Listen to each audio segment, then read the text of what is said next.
what game should we play next with the Intel Arc B580? I recently swapped out my $1,200 graphics card for the budget Intel Arc B580. And I think it's about time we play a game, so why not start off with a banger like Marvel Rivals? Also, quick disclaimer, my Riva Tuner statistics is not working properly. I've re-downloaded it and tried a few things, and only a few of the settings actually show up in the overlay or show accurate information. So we're gonna have to use the FPS from that because that works, and Intel's driver performance log. Here's the settings we're gonna be playing at: 1440p, render scaling up to 100%, no upscaling, and everything at medium other than model detail because it doesn't have a medium setting. I won't sit here and say I'm not particularly impressed with this GPU. I mean, for 250 bucks, we aren't dropping below 60 FPS, getting all the way up to around 80, 85, sometimes 100 without any major dramatic FPS drops. The 1% lows, they were pretty solid the entire time. I am playing 1440p, all medium settings,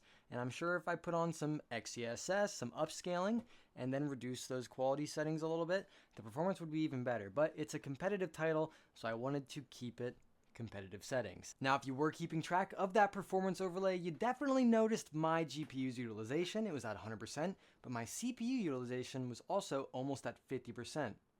That's not really mathing, but I do have a 7800 X3D, so it does make sense for my GPU to be working at 100%. I don't know if you noticed the other major thing on the performance overlay, but that's going to be my VRAM usage. I was using almost 8 gigabytes of VRAM that entire session. To be using 8 gigabytes of VRAM at 1440p only medium settings makes me a little bit nervous, because if you want to crank it up to a higher fidelity, you're probably going to run into some issues. And guess what? Nvidia is still releasing an 8 gigabyte card, so I hope you're excited. Now, I was playing for like 45 minutes, and the temperature, as you guys saw, was pretty dang good.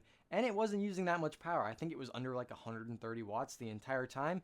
If I played for 45 minutes on my XTX, obviously it's an XTX, but I would be dripping sweat because it pulls 500 watts for like literally no reason. These GPUs are actually relatively efficient. I'm happy with those numbers. If you wanted to pair this GPU with a lower wattage power supply to save some money on your build, you definitely could, because it's not going to be pulling that much power. Now the question is,